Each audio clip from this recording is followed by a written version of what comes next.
CEAP, Centro Espírita Altivo Panfiro. Uma casa de amor. Boa tarde a todos, os presentes encarnados e também os desencarnados. Mais uma alegria estarmos nessa casa de amor para mais um dia de estudo, mais uma reunião pública. E junto com ela temos também o passe de cura. Hoje a palestra será feita pela nossa irmã Ana Carolina. Seja muito bem-vinda. A sustentação do passe será feita pela nossa irmã Conceição Veloso. E vamos fazer alguns avisos, né? Estamos chegando, por incrível que pareça, ao final do ano, né? Estamos bem próximos. E, como todo ano, essa casa realiza ao final do ano, presenteia, né, aos assistidos, às crianças, mas presenteia por intermédio de todos aqueles que durante o ano todo frequentam e colaboram, ajudam a nossa casa, né? Então, por intermédio de todos vocês, a casa consegue realizar não somente esse trabalho, como todos os demais, a obra social que é realizada todo sábado. Nós já temos as bolsinhas, né? E aí a gente pede para que as pessoas possam se solidarizar, apadrinhando uma criança. Mas sempre lembrando também que normalmente as pessoas acabam escolhendo somente as bolsinhas das criancinhas, né, de 1, 2, 3 até 5, 6 anos. Mas nós temos também dos adolescentes, né? Então, como na realidade dentro da bolsinha tem os itens, né, necessários, e vocês poderão verificar que não é nada impossível, né, de se poder fazer esse bem a uma criança. Um chinelinho, um short, uma blusa, um kit de higiene, pasta de dente, enfim. Então, se a pessoa puder obter 2 bolsinhas, né, seja de uma criança e de um adolescente, seria o ideal, porque senão no final as pessoas apadrinham somente essas criancinhas e os adolescentes ficam sem ser apadrinhados, né? Então, as bolsas já se encontram ali do lado da livraria, que está à disposição de todos aqueles que puderem colaborar. Nós temos também a nossa obra social, realizada todos os sábados, no horário de 8 até meio-dia. A casa atende hoje aproximadamente pouco mais de 320 famílias, né? Talvez um pouco mais. E às 8 horas da manhã, todos reúnem-se aqui nesta casa. As crianças, depois de se alimentarem, depois do café da manhã que é oferecido, cada um, por idade, são conduzidas às salas onde os evangelizadores passarão sobre a evangelização. Ao final, por volta de meio-dia, é servido almoço também a absolutamente todos, né, as crianças e as mães. Nesse decorrer, também aos sábados, às 10 horas da manhã, é realizado a reunião pública, né? As reuniões públicas elas são realizadas aos sábados, no horário das 10 horas da manhã, como às 17 horas. Às quartas-feiras, a reunião pública é realizada às 15 horas e também às 19 horas, conjuntamente com o passe de cura. Todos aqueles que puderem ajudar a essa casa, no sentido, sabemos também que estamos atravessando um momento difícil, né, em que supermercado hoje, mantimentos estão caríssimos. Então, aqueles que porventura não tiverem condição de comprar uma cesta básica, se porventura puder comprar 1 quilo de arroz, 1 quilo de feijão, se cada um comprar 1 quilo, a casa vai conseguir montar a cesta básica e oferecer a essas famílias carentes. Então, fica aqui o nosso pedido para que as pessoas possam ser solidários para atender a essas famílias carentes e também a essas crianças para o final de ano, né?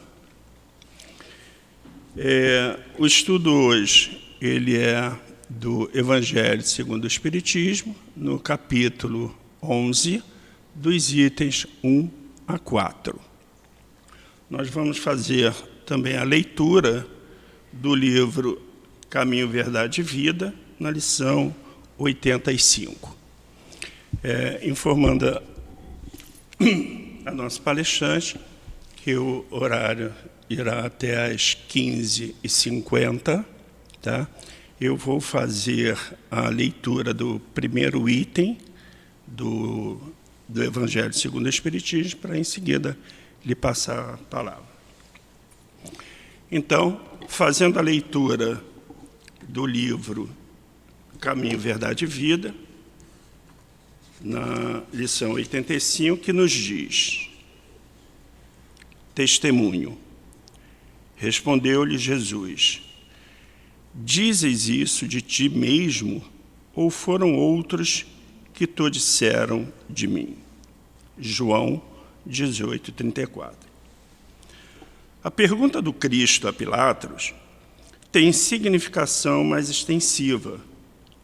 Compreendemos-la aplicada às nossas experiências religiosas. Quando encaramos no Mestre a personalidade do Salvador, por que o afirmamos? Estaremos agindo como discos fonográficos na repetição pura e simples das palavras ouvidas? É necessário conhecer o motivo pelo qual atribuímos títulos amoráveis e respeitosos ao Senhor. Não basta redizer encantadoras lições dos outros, mas viver substancialmente a experiência íntima na fidelidade ao programa divino. Quando alguém se refere nominalmente a um homem, esse homem pode indagar quanto às origens da referência. Jesus não é símbolo legendário, é um mestre vivo.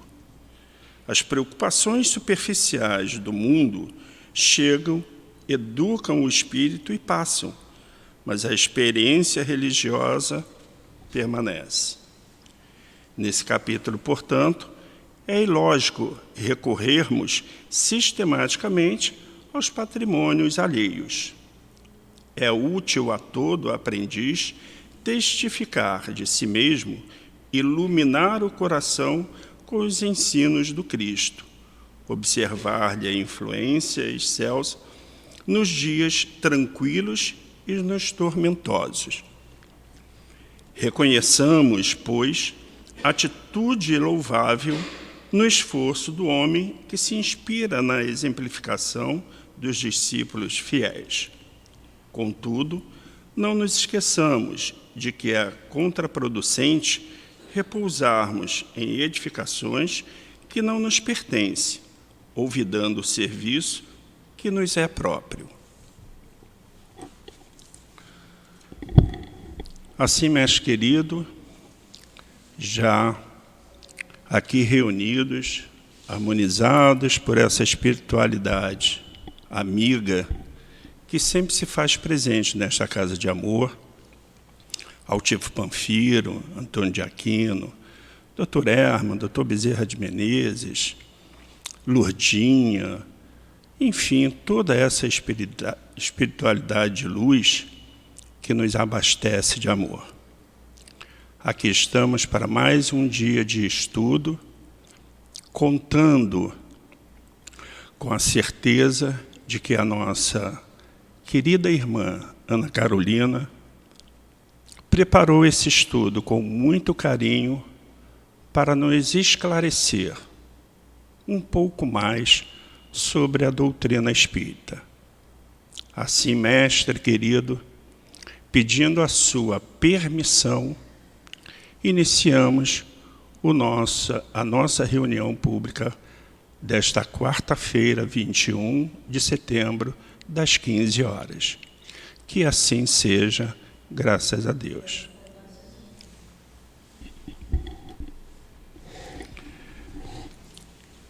Fazendo a leitura, então, do Evangelho segundo o Espiritismo, no seu capítulo 11, no versículo 1.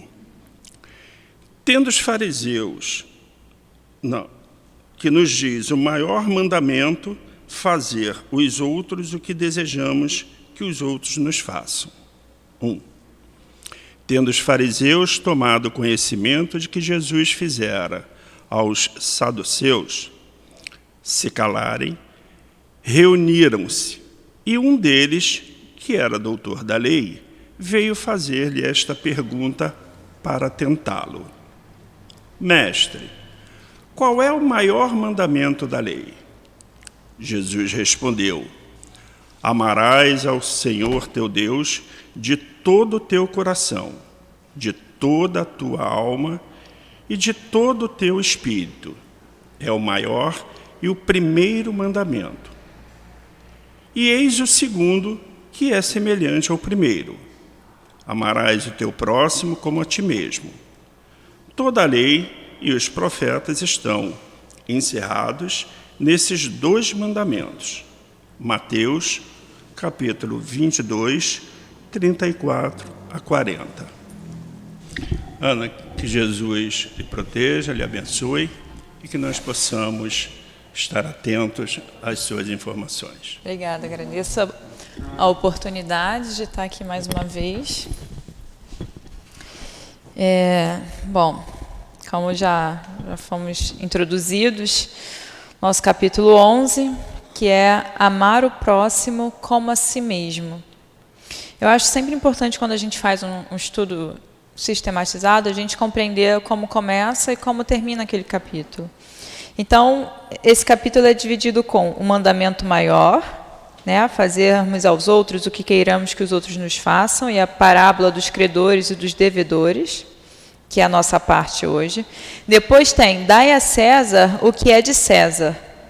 Depois a gente entra com as instruções dos espíritos, a lei de amor, o egoísmo, a fé e a caridade, caridade para com os criminosos, deve-se expor a vida por um malfeitor. Então, esse é a divisão do capítulo de hoje. A gente vai trabalhar o item de 1 a 4, mas é sempre importante a gente linkar com os outros itens. Mas, para a gente poder começar, eu acho que é interessante a gente entender o que seria o amor e o que seria o próximo e o a si mesmo. Aqui, sobre o amor, a gente vai achar nas instruções dos espíritos a lei de amor. E ele fala assim, o item 8. O amor resume a doutrina de Jesus inteira, visto que esse é o sentimento por excelência. E os sentimentos são os instintos elevados à altura do progresso feito. Então, ele está falando de instinto, ele fala depois de sentimento e uma elevação desse sentimento a um progresso feito. O que é a gente fala às vezes do cérebro triuno, né? Tem até um livro do Décio Iandoli, né? Ele fala do cérebro triuno, que a gente tem o nosso cérebro reptiliano, que é onde estão os nossos instintos, a gente tem os córtex, que estão os nossos sentimentos, e o pré-frontal, que é algo que nós, humanos, temos de diferente dos outros, né, seres, dos outros animais, que é o pré-frontal, onde está o nosso discernimento. Então, é como se a gente estivesse elevando, né? A gente está nesse progresso do instinto para o sentimento, para uma razão, mas não uma razão intelectual, mas sim um discernimento sobre as coisas. Então, quando ele fala que é esse sentimento elevado ao progresso, a gente pode entender que é a gente ver este sentimento, mas, na verdade, ter um discernimento. Ou seja, o amor não é simplesmente um sentimento, é uma forma de conhecer o mundo. Eu olho para as coisas e o meu discernimento é através do amor, porque nós temos o soma, né, que é o corpo, temos a psique, que é a psique, o nous, que é a nossa mente, e o pneuma, que é o espírito. São as nossas 4 divisões. Então, seguindo essa linha de ascensão, esse discernimento visto com o amor.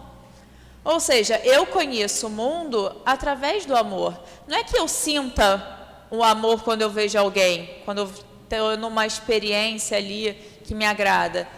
Tudo que eu vejo e eu me relaciono é através dessa lente do amor. Hoje, né, nós temos várias lentes para olhar para o mundo, a partir da nossa história nesta encarnação e em outras, né, mas que a gente pode ver pelo momento presente, que é esta. Então, a gente tem vários olhares pela nossa criação, pela cultura, e a gente vai olhando o mundo, a nossa lente é essa. Mas a proposta de Jesus é outra. A nossa lente para conhecer o mundo é o amor. E aí, a gente também precisa entender o que é esse amor que Jesus nos traz. Tem uma passagem que é Pedro e Jesus. E aí, acho que vocês vão se recordar. Jesus pergunta para Pedro: Pedro, tu me amas? Aí Pedro: amo, Senhor. Aí Jesus pergunta para ele: Pedro, tu me amas? Aí Pedro: amo, Senhor. Aí Pedro, ele se entristece, porque ele acha, né, que Jesus não está entendendo o que ele está falando, porque está perguntando pela segunda vez, e aí Jesus pergunta pela terceira vez: Pedro, tu me amas? E aí Pedro responde pela terceira vez: amo sim. O que está ali, né, no grego, nos evangelhos originais? A pergunta de Jesus é: Pedro, tu me amas? Esse amor é amor ágape, é um amor incondicional. O que Pedro responde quando ele fala eu amo? Ele responde filém, que é um amor fraternal, um amor de amigo. Aí Jesus pergunta de novo: Pedro, ágape? Aí Pedro responde filei, fraterno. Na terceira vez, Jesus, por amar Pedro e ver que ele estava se entristecendo, então ele pergunta para Pedro aquilo que Pedro é capaz de oferecer naquele momento. Pedro, você me ama fraternalmente? Pedro, filei, ele tira o ágape. E aí Pedro responde. Por que isso? O amor que Jesus nos propõe não é um amor meramente fraternal. Os gregos eram muito bons, né, em fazer essa divisão. Você tem o amor eros, o amor do pai, o amor ágape, tem vários tipos de amor, né? Amor fraternal, amor de amizade, amor entre irmãos. Eles definem muito bem o que é cada tipo de amor. Então, quando Jesus fala ágape, ele não está falando de um amor geral. Como, por exemplo, hoje em dia a gente fala amor. Por que a gente está definindo amor antes de começar? Porque para a gente amor é um monte de coisa, é amar. A gente não tem essa divisão certinha. Mas Jesus, quando falava de amor, ele falava de ágape. Então não era um amor geral, é um amor incondicional, que é o que a gente chama hoje de caridade. Nós ainda, né, passeando, tropeçando pela caridade, mas qual é o objetivo? Temos na primeira carta aos Coríntios, Paulo falando, o amor tudo sofre, né? Tudo crê, tem aquela mensagem linda, né, sobre o amor. O que está lá é ágape. Alguns traduzem caridade, outros traduzem como amor. Porque a caridade é essa lente para o mundo. Eu me dou incondicionalmente. Esse é o amor que Jesus propõe. Então não é simplesmente a gente confraternizar com o próximo. Eu vou lá, falo boas palavras, eu gosto daquela pessoa, então eu encontro uma plenitude, né? Não, é um amor de doação total, incondicional para tudo e para todos, porque o próximo, vocês são meu próximo agora, mas daqui a pouco eu vou sair ao outro, e todos os seres são próximos. Por que o amor é uma forma de conhecimento? Não simplesmente um sentimento. A gente vai ver, agora eu não vou lembrar, mas num livro de André Luiz, se vocês lembrarem, vocês me falem, por favor. Tem a história de um rapaz que ele, numa encarnação, ele usava a espada, né, numa guerra, e ele matou várias pessoas pela espada. Então, ele dividia as pessoas pela espada. O ferro que ele usava era para dividir. Ele reencarnou e um dos objetivos dele era qual? Era ele sublimar, ele transformar a relação dele com o ferro. Então, ele reencarnou, se tornou um engenheiro ferroviário e aí ele usou o ferro para unir pessoas. Ou seja, a gente não está falando aqui de sentimento por pessoa. A gente está falando de uma forma de conhecer o mundo. Toda a nossa relação é uma relação de respeito e de doação. Seja com um objeto, com uma planta, com um animal, com uma pessoa, um espírito encarnado ou desencarnado. Então essa é a proposta, né, que Jesus nos traz.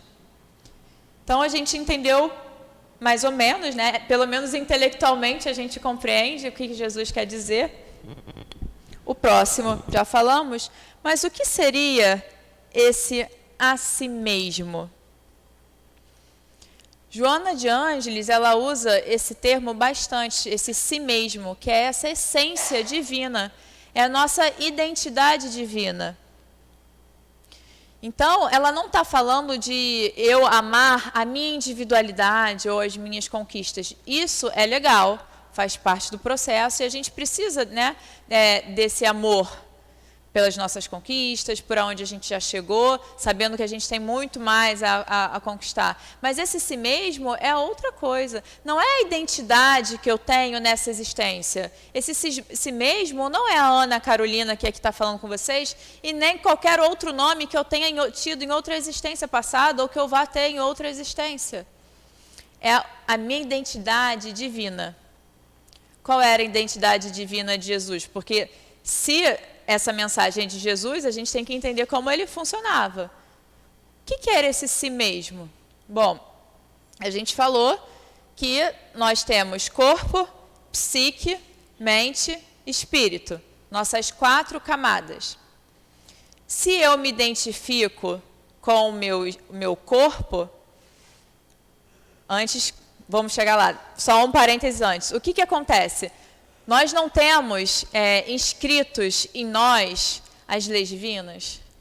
Então, essa união com todo, porque se só há Deus, estamos todos conectados, está arraigado no nosso íntimo.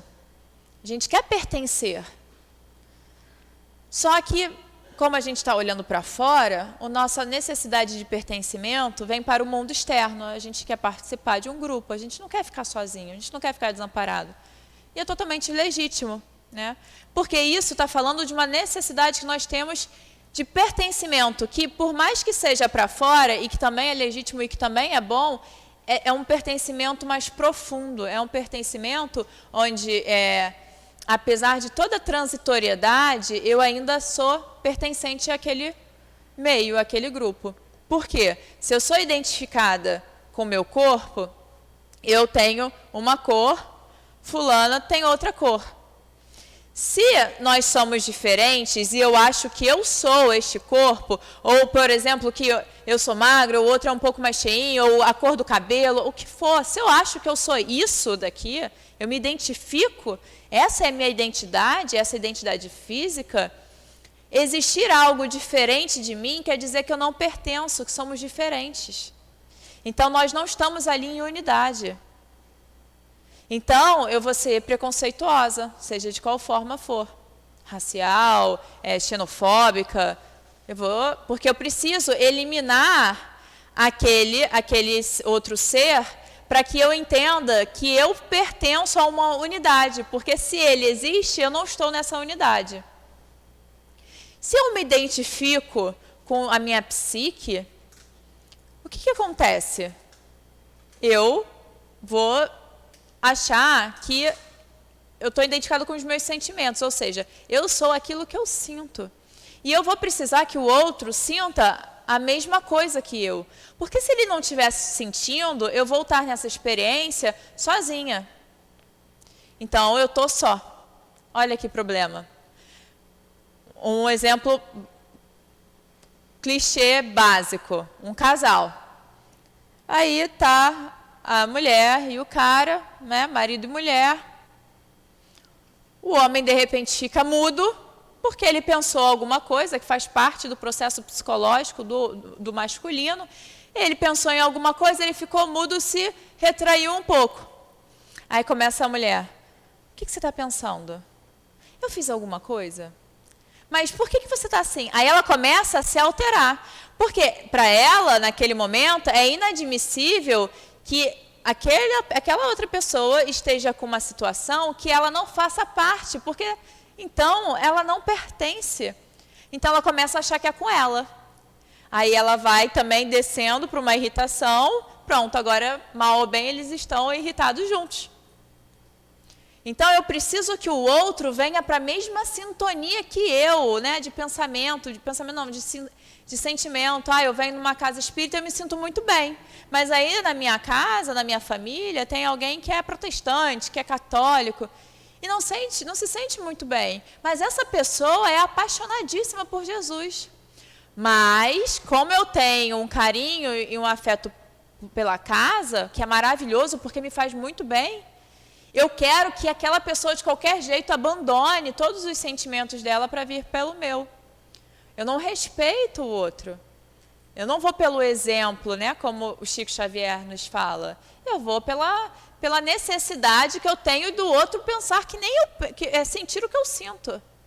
E aí a gente vai para um nível acima, uma identificação com a mente. Se eu sou identificada com a minha mente, estamos aqui em época de eleição, e não vamos falar de política, mas a gente claramente vê uma polarização. E o quanto isso é conflitivo, um não aceita o outro e o outro não aceita um. Por que eliminar o outro? Porque ele pensa diferente?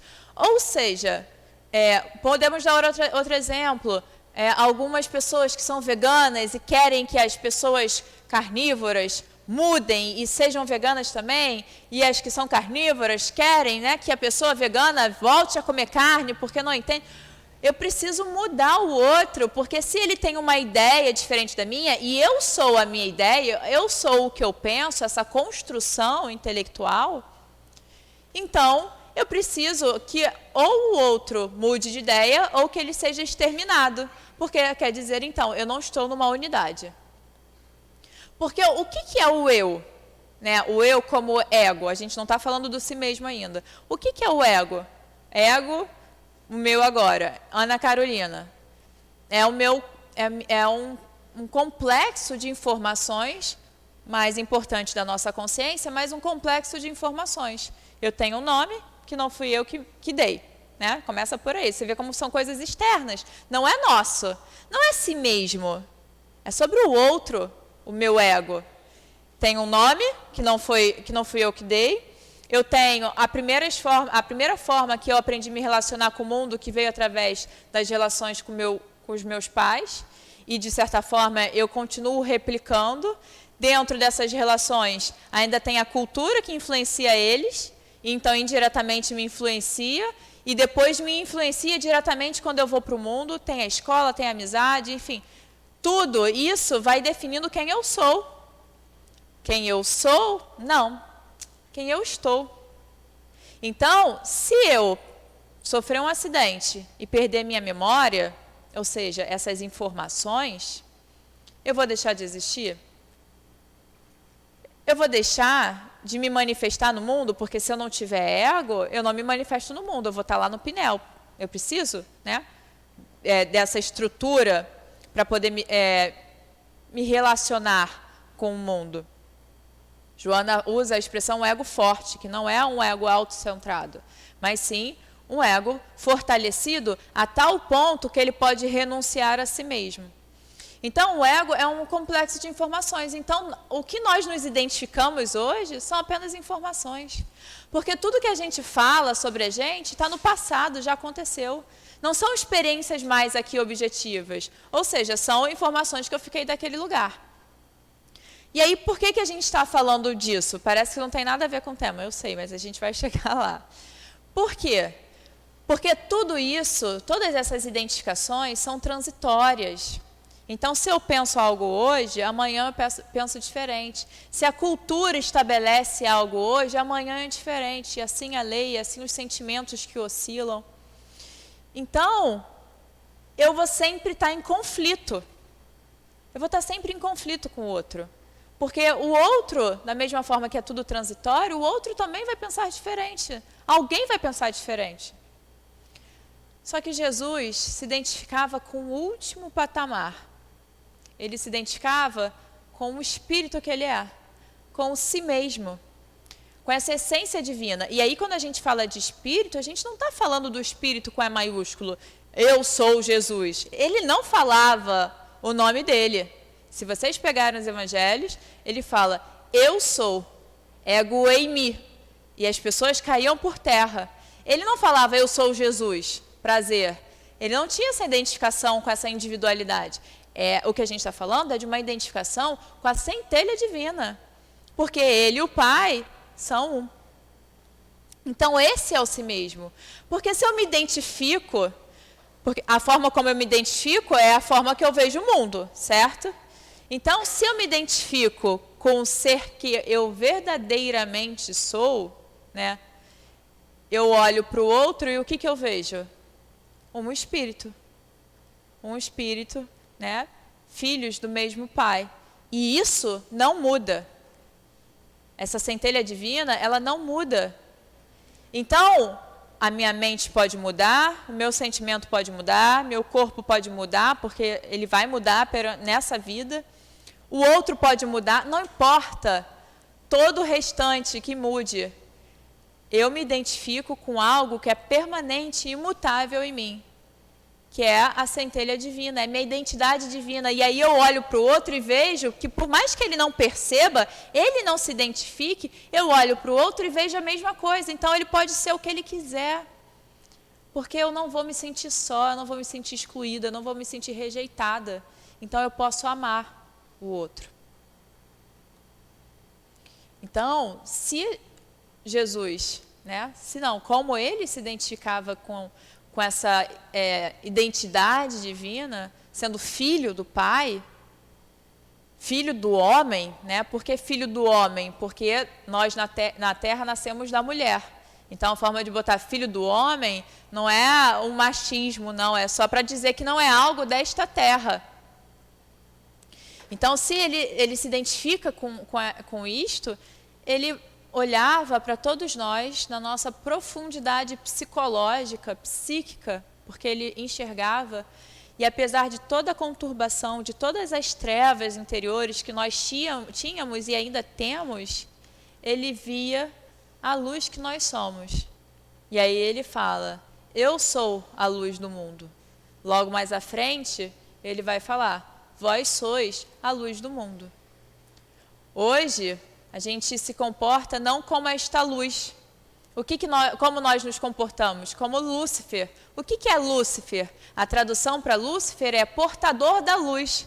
Ou seja, eu não me vejo esta luz, eu não me vejo unida com o Pai. Eu acho apenas que eu estou portando aquela luz.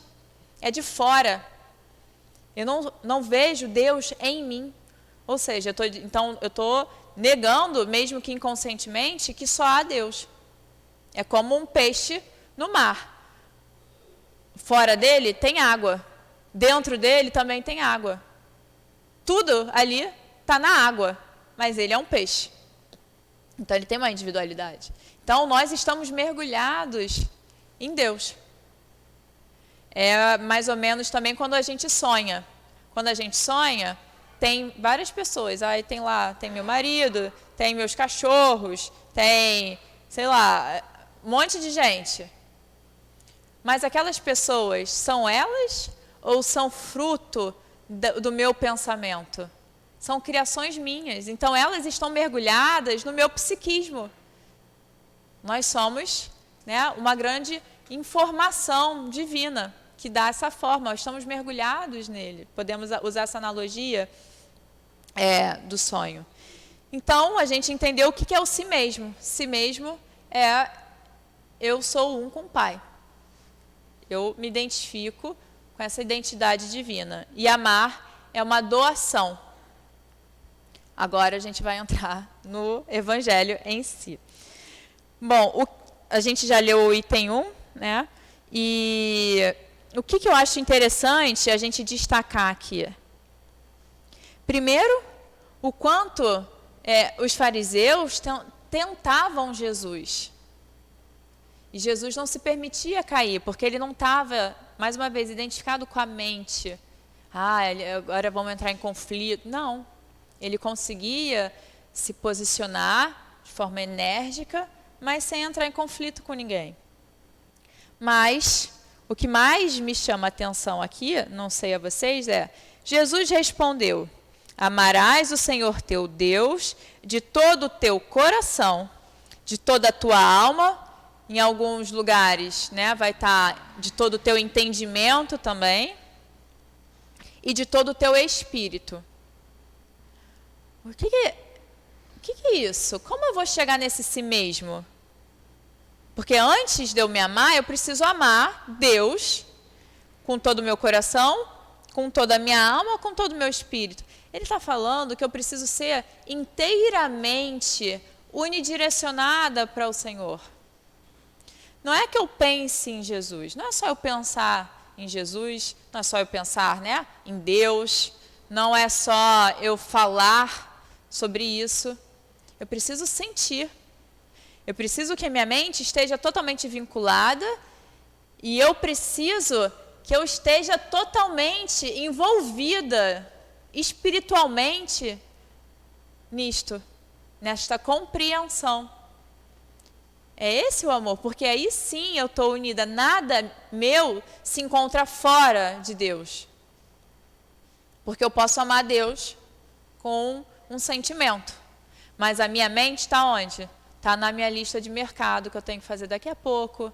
Tá, que eu tenho que sair daqui correndo e eu tenho que ir para o outro centro. Tá, em que eu vou fazer mais tarde, assim, essa. Minha mente esquece. A gente pode lembrar, eventualmente, mas na maior parte do tempo a gente ainda esquece. Então, para a gente alcançar este amor, a gente precisa estar inteiro. Aí, no Evangelho, a gente encontra a palavra axios, que é digno, é justo, um justo.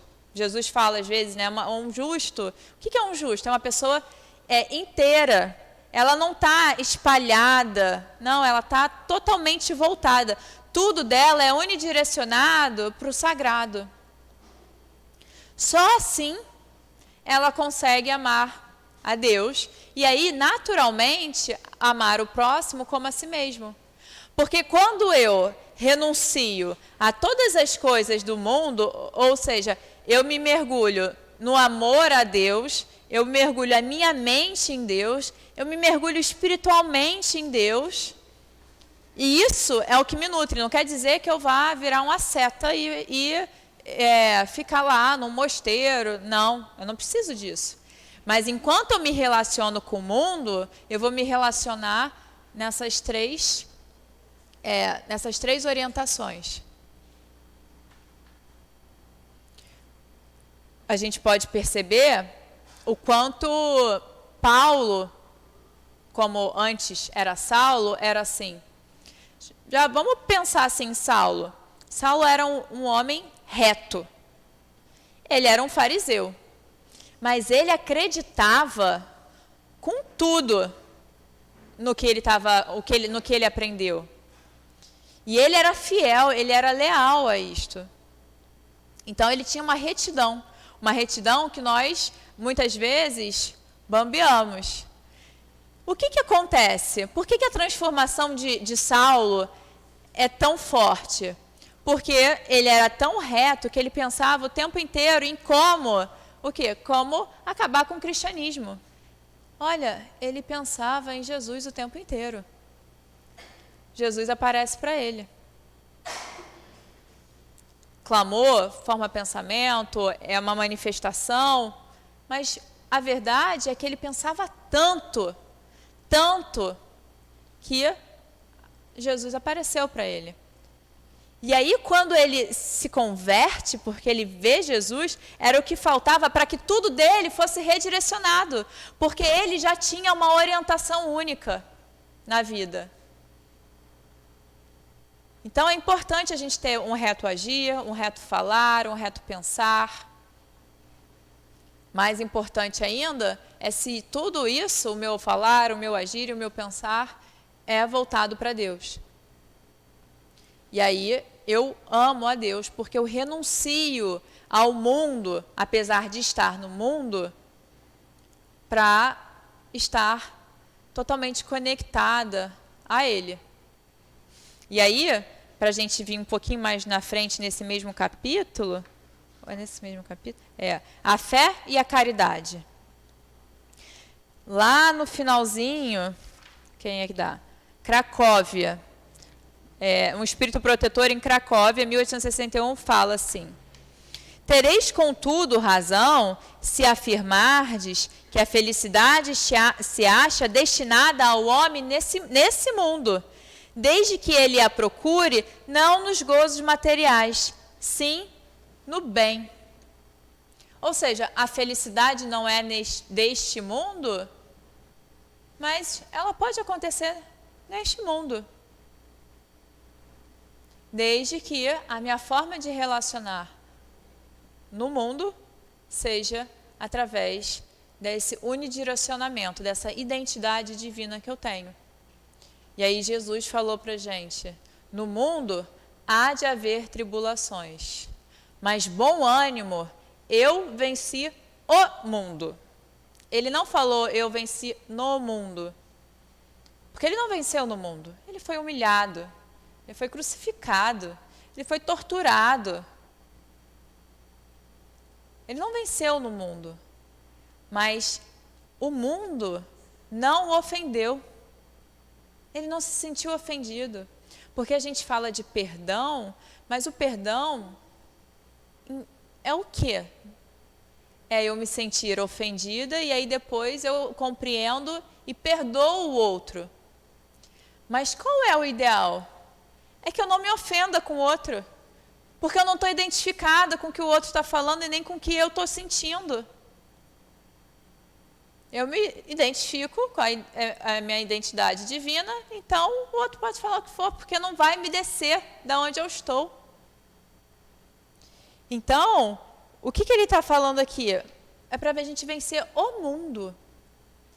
Vencer o mundo é a gente conseguir renunciar a este eu, que é legítimo a gente querer conforto, né? Da gente querer uma boa comida, da gente querer ter uma casa, e outras coisas que a gente pode querer, um bom trabalho.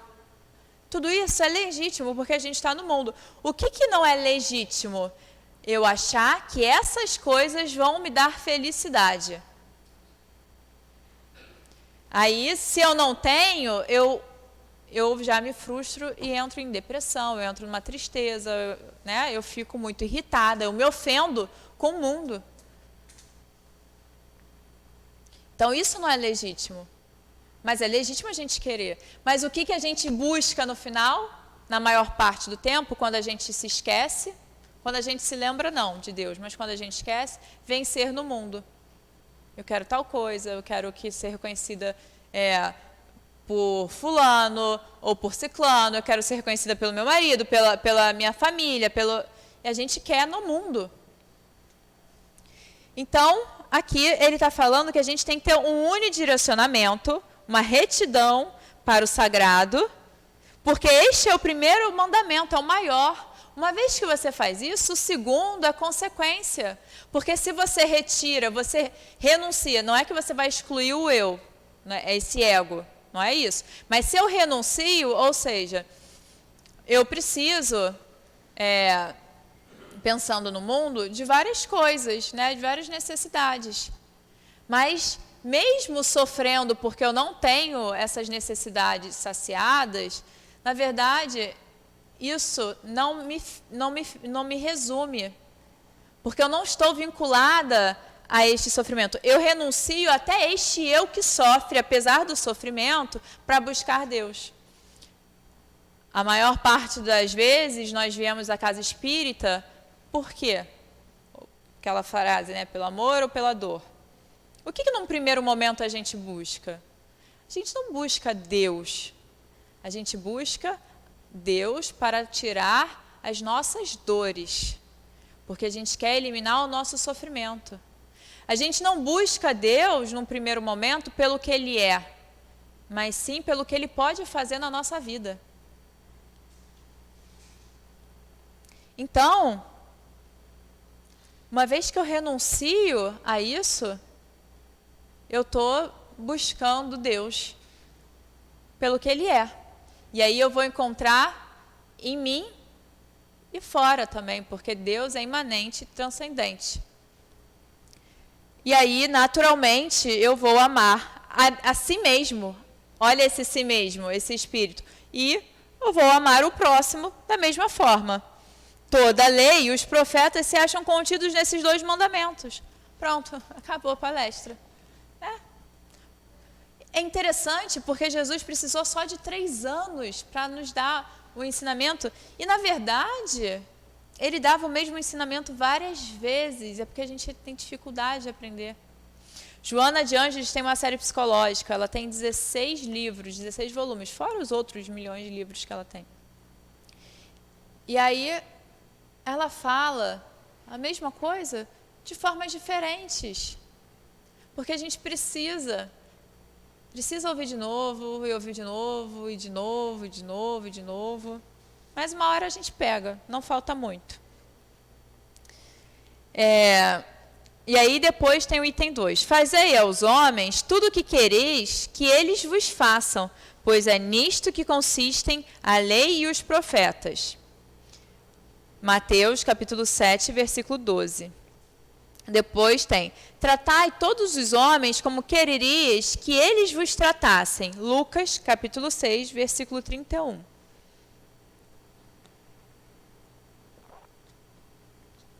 que acontece? Se eu vou agir, eu penso antes, se eu gostaria que o outro fizesse aquilo, provavelmente eu vou entrar num conflito. Porque eu quero agir de tal forma, mas aí eu vejo que o outro, eu vou agir de uma forma que eu não gostaria que agisse comigo, apesar de eu querer fazer isso. Então, se eu penso nisso e eu abdico daquilo que eu gostaria de fazer porque eu olho para o outro com uma empatia, de alguma forma eu estou começando a renunciar a esse ego, esse eu. Eu quero, mas uma das leis é o bem de todos. Então, eu preciso olhar para além de mim. Eu saio do meu do ego autocentrado. Eu não sou o centro do mundo. Eu vou olhar para além de mim. Então, eu preciso pensar no outro. As nossas questões, muitas vezes, estão vinculadas sobre nós mesmos. Em relação ao perdão, que a gente falou mais cedo, vamos perceber uma coisa, como nós somos autocentrados. Se nós botássemos aqui nessa sala todo mundo vendado e todo mundo começasse a andar, nós íamos chocar, eventualmente, um com o outro. Íamos entrar em conflito. Por quê? Porque nós não vemos.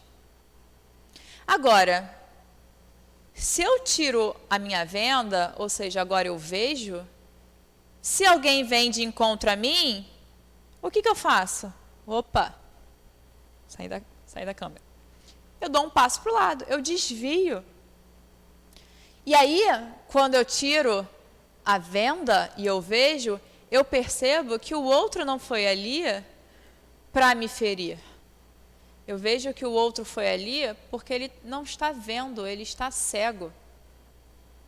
E quando eu acho que o outro fez aquilo para me ferir, quer dizer que eu também estou cego. Então, Jesus falou, eu vim para que os que veem fiquem cegos e que os cegos possam ver. Cego para o mundo. Eu não estou vendo, eu não quero saber do que está acontecendo na novela tal. Eu estou cega para isso. Eu estou enxergando a minha essência. Agora, se eu fico distraída com o mundo, então eu estou cega para mim mesma, para esse si mesmo. Então, quando ele propõe da gente olhar para o outro antes de fazer, é para que a gente possa sair deste eu, que acha que tudo é sobre ele. Nós personificamos toda a ação do outro. E muitas vezes, na verdade, na maioria, o outro pode até achar que o problema dele somos nós. Mas não. É uma percepção dele. Ele que se ofende conosco. E aí nos ofende. E, na verdade, nós que nos sentimos ofendidos. Porque, mais uma vez, se a gente enxerga, a gente só desvia. Tranquilamente. Eu não fui captada por aquela sintonia. Então, a gente vai para o item 3. Que aí é uma parábola bem interessante e que aí demora um pouquinho, mas vamos correr. O reino dos céus é comparável a um rei que quis tomar conta aos seus servidores. Tendo começado a fazê-lo, apresentaram-lhe um que lhe devia 10.000 talentos. 10.000 talentos era uma fortuna incalculável. Era como se fosse a fortuna do Bill Gates. É algo que é incalculável. E por que isso é importante? Porque Jesus colocou uma quantia incalculável por algum motivo. Então, vamos captar isso. Devia 10.000 talentos. Mas, como não tinha meios de os pagar, mandou o seu senhor que o vendesse a ele, sua mulher, seus filhos e tudo que lhe pertencesse, para pagamento da dívida. O servidor, lançando-se-lhe aos pés, o conjurava, dizendo, Senhor, tenha um pouco de paciência e eu te pagarei tudo. Então, o Senhor, tocado de compaixão, deixou-o ir e lhe perdoou a dívida. Esse servidor, porém, ao sair, encontrando um dos seus companheiros que lhe devia 100 dinheiros, ou seja, trocado, o segurou pela goela e quase a estrangulá-lo, dizia, paga o que me deves. O companheiro, lançando-lhe-se aos pés, o conjurava, dizendo, tenha um pouco de paciência e eu te pagarei tudo. Repete a fala que o outro teve. Mas o outro não quis escutá-lo, foi-se e o mandou prender para tê-lo preso até pagar o que lhe devia. Os outros servidores, seus companheiros, vendo o que se passava, foram extremamente aflitos e informaram o Senhor de tudo o que acontecera. Então o Senhor, tendo mandado vir à presença aquele servidor, lhe disse, mau servo, eu te havia perdoado tudo o que me devias, porque me pedistes. Não estavas, desde então, no dever de também ter piedade do teu companheiro, como eu tivera de ti? E o Senhor, tomado de cólera, o entregou aos verdugos para que o tivessem, até que ele pagasse tudo o que devia. É assim que meu Pai, que está no céu, vos tratará, se não perdoardes do fundo do coração as faltas que vossos irmãos houveram cometido para contra um de vós. Então, Mateus, capítulo 18, versículo 23 a 35. Eu acho que tem uma outra versão, não sei se é em Marcos ou em Lucas, que fala que mandou para onde há prantos e ranger de dentes também. Vamos entender. O que é essa dívida incalculável? O que é algo incalculável? É algo que eu nunca vou conseguir pagar. Não é possível eu pagar. Essa é a nossa dívida com Deus. A gente não pode pagar. A gente não tem como devolver a Ele alguma coisa, porque tudo é dele. Tudo que eu vou entregar para Ele é dele, é feito dele, para Ele. Então não tem, é impossível eu pagar esta dívida. Mas como tudo é dele, Ele não quer que a gente pague esta dívida. O que aconteceu? O Senhor chamou aquele servo para prestar contas. Quando o servo é chamado, o que acontece? Ele vai e se ajoelha, né, e pede, por favor. Eu não sei vocês, mas se eu estivesse devendo alguém, eu não ia querer encontrar essa pessoa. Ela ia andar numa rua, eu ia ver, eu ia atravessar a rua e ia para o outro lado. Porque eu ia falar, caramba, esqueci de novo, ai, não tenho, a gente dá uma fugida. Se nós estamos naturalmente devendo a Deus, porque tudo é dele, e a gente não tem como pagar, não só porque a gente não tem, às vezes a gente até acha que tem, né? Eu preciso fazer isso porque Deus quer assim, mas porque a gente está se vendo separado dele, então eu quero pagar algo a ele. Se eu tenho essa ideia de que eu estou devendo, eu não me relaciono com essa pessoa, eu fujo dessa pessoa. Então, o Senhor chama o servo para prestar contas. Ou seja, vem até aqui. É o nosso sofrimento. Olha só, está na hora de se prestar conta, vem até aqui. Mas o que o Senhor quer? Não é o dinheiro, é a relação. Porque quando aquele servo chega, ele se relaciona, ele fala, tenha paciência, eu vou te pagar. Cria uma relação. E é isso que o Senhor quer. É isso que Deus quer de nós. Não é que a gente pague nada, porque tudo é dele. Qualquer coisa que eu ofereça é dele. Até a minha vida é dele. Ele quer só que eu olhe para isso, que eu veja como esse pai. Só que aí o que acontece? Aí eu me relaciono, volto para o mundo, estou me sentindo bem. Aquela tensão, aquele sofrimento passou. Aí eu me distraio de novo, me distraio com o mundo. E aí eu volto a perder minha intimidade com o Senhor. Então, a gente toma o passe aqui. André Luiz dá vários exemplos, né? Toma o passe na casa espírita, a pessoa está ali se relacionando com Deus, deu um passo para fora e começa a nossa cabeça no nosso turbilhão. Ou quantas pessoas, acredito que vocês devam ver aqui também, vêm à casa por conta de um sofrimento muito grande, elas chegam, elas se recuperam, e aí de repente aos pouquinhos elas vão saindo. E aí daqui a pouco vem o sofrimento de novo. Essa parábola é interessante porque ela causa um pouco de confusão em alguns teólogos. Porque para eles há um problema que eles ainda não conseguem solucionar verdadeiramente. Qual é? Se a gente tem que perdoar, não 7 vezes, mas 70 vezes 7 todos os dias, ou seja, perdoar incansavelmente, o Senhor pede que o servo perdoe. Mas quando o servo não perdoa uma vez, o que o Senhor faz? Ele não perdoa o servo, porque ele manda para onde há prantos e ranger de dentes. Isso é uma questão para alguns teólogos que não comungam da nossa orientação da reencarnação. Porque o que eles veem não é misericórdia. E Deus é misericordioso, então causa um conflito. Mas nós entendemos aonde é esse lugar que há prantos e ranger de dentes, senão aqui na terra, no mundo, onde nós sofremos. Essa é a misericórdia, uma nova chance, para que a gente possa aprender agora a perdoar. Para depois que a gente aprender a perdoar, a aprender a não nos ofendermos. Para a gente poder depois olhar para nós mesmos e amar ao próximo como a si mesmo. Então, essa parábola, ela nos traz algo que eu acho que a gente encontra no livro de Joana de Ângelis, Psicologia da Gratidão.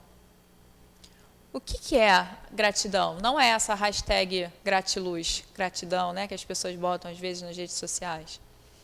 Gratidão é eu ser aquilo que eu nasci para ser. Como um sol é grato, ele não pode devolver a Deus a luz que ele recebeu. Então, como que ele honra? Como que ele é grato? Então, se Deus me deu esta luz, eu vou ser grato usando esta luz para o que ele quer. Eu vou iluminar. Então, eu vou olhar para todas as situações. Para quê? É sofrido? É. É dolorido? É.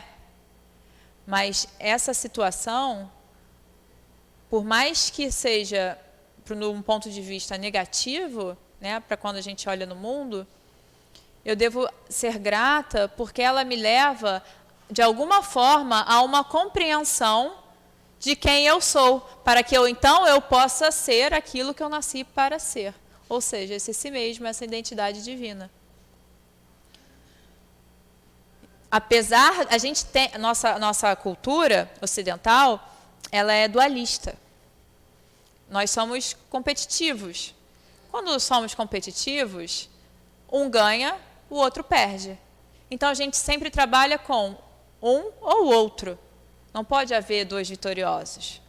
Ou é um ou é outro. E assim a gente vai trabalhando o padrão da nossa psique. A gente acha que quando a gente sofre, a gente só pode sofrer. Quer ver um exemplo? Mãe. A maternidade nasceu, começou a maternidade, está grávida, vem a culpa. A gestação não é como a pessoa esperava, né? Depois a criação não era como esperava, a mãe não faz aquilo que esperava, a vida fica mais turbulenta, ou seja, ela queria fazer outras coisas que não só ficar acordada de madrugada ali, dando mamar, ela começa a ficar estressada. Aí o que acontece? Ela se sente culpada. Porque em alguns momentos ela pensa o quanto ela não queria aquilo. Mas quando ela pensa isso, ela se sente culpada porque ela acha que não ama o filho. E aí vem os conflitos, depressão pós-parto e outros conflitos relacionais. Mas eu posso amar. Mas também, às vezes, eu tenho um discernimento que é difícil pra caramba. E sim, naquele momento, apesar do amor, não é que eu esteja voltando atrás. Mas naquele momento eu gostaria de estar fazendo outra coisa. E eu não sou uma pessoa pior por isso, porque não elimina o meu amor por aquela criança. Então a gente tende a achar que uma coisa exclui a outra. Então quando a gente está sofrendo, quando a gente está triste, a gente não consegue encontrar alegria nisso. Porque eu posso sim sofrer, legitimar o que eu estou sentindo, mas olhar para aquilo e falar, de alguma forma, isso é para que eu encontre a mim mesma. Talvez esteja difícil agora, ok, segura um pouco, mas quando passar, é essa tarefa que eu vou fazer. Porque não importa os meios, todo rio corre para o mar. Às vezes, a gente precisa de um desvio. Se precisar, a gente vai ter. É essa cobrança de dívida. Vem até aqui. Mas se a gente não aprender na primeira, aí você vai ter que então descer. Por quê? Porque Deus é um grande sim para a gente. O que esse servo queria? Ele não queria a Deus. Ele queria o mundo. Então, se ele quer o dinheiro, ele quer o mundo, então ele que venha para o mundo. Se eu venho, eu desencarno e eu fico querendo, eu quero ser rica, Deus vai ser rica. Pode ser, não tem problema nenhum. E aí a gente vai, não satisfaz. Você quer o mundo? Toma o mundo. Só que o mundo te faz sofrer. É o que ele faz. Você quer? Vai aí, reencarna. Você está pegado? Vai lá. Mas enquanto você quiser o mundo, você vai estar sofrendo. Porque você não vai ter segurança. As coisas mudam. E passou meu tempo. Mas, então, para a gente concluir, qual é a mensagem? É que a gente possa conhecer a si mesmo, essa nossa identidade divina, para que a minha forma de conhecer o mundo seja essa doação contínua. Porque quando eu dou, a matemática espiritual é diferente da matemática humana. Quando eu dou amor, eu não perco nada. Se eu dou o livro, eu fico sem livro. Mas amor, não. Conhecimento, não. Se eu dou isso, se eu me entrego a vocês, eu não perdi nada. Pelo contrário, isso só me alimenta ainda mais. Então, a mensagem é para esta forma de conhecer o mundo, mas para a gente conhecer primeiro, ter essa forma, a gente precisa conhecer a nós mesmos. E para a gente conhecer a nós mesmos, o primeiro mandamento, precisamos nos orientar unicamente para Deus. Nós estamos passando pelo mundo, mas nós não somos do mundo. Porque no mundo há de haver tribulações, mas bom ânimo, eu venci o mundo. Então, acho que com essa mensagem a gente pode seguir na nossa semana, no nosso mês e na nossa existência aqui na Terra. Muito obrigada. Agradecemos a nossa irmã Ana Carolina por ter nos trazido com muito carinho esse estudo. E vamos passar agora para o segundo momento, que é o momento do passe. Pedimos então aos médios que possam se posicionar.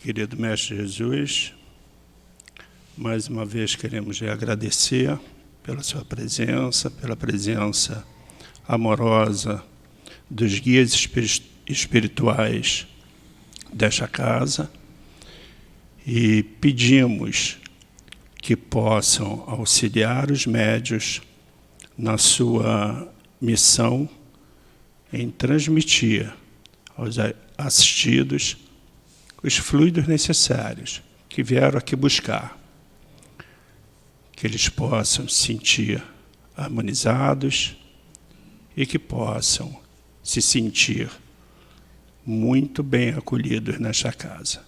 Que assim seja, graças a Deus. Meus irmãos, então, Jesus faz a Pilatos a pergunta. Respondeu-lhe Jesus: diz isso de ti mesmo, ou foram outros que te disseram de mim?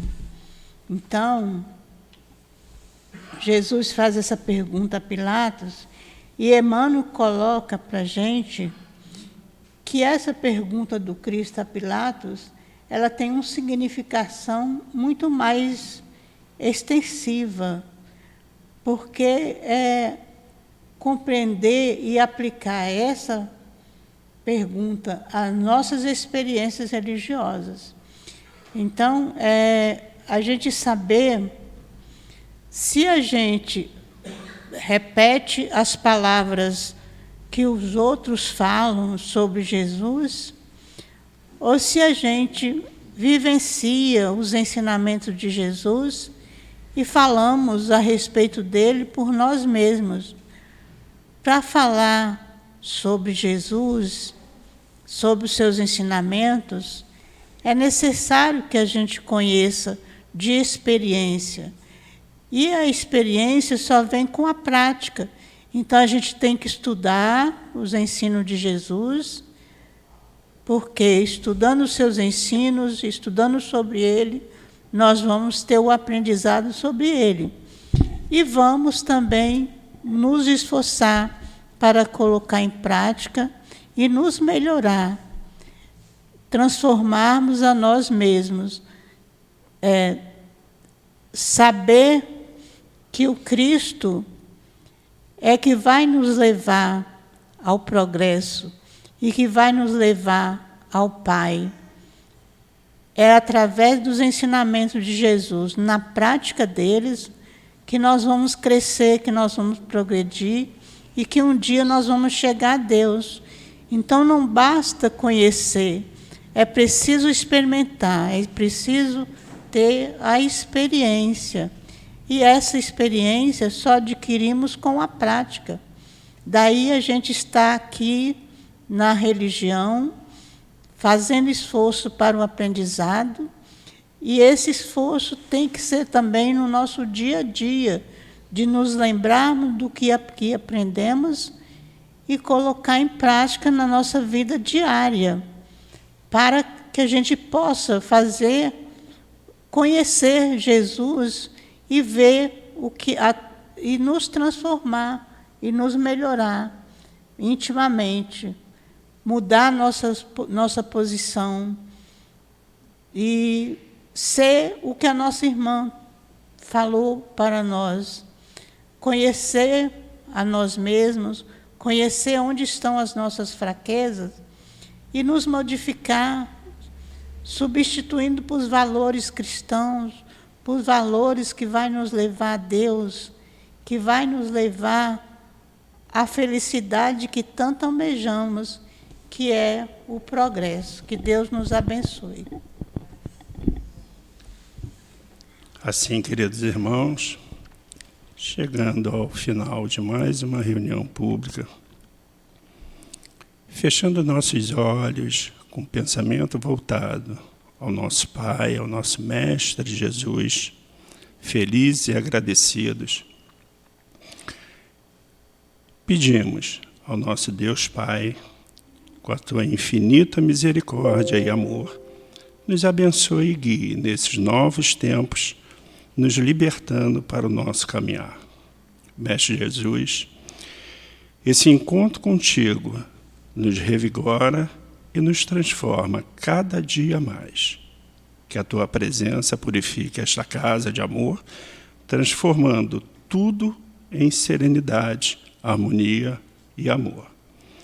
Agradecidos somos aos dirigentes espirituais desta casa, de amor ao Altivo Panfiro e todos os guias espirituais que fazem parte do pilar de sustentação na realização de todos os trabalhos que este centro espírita realiza.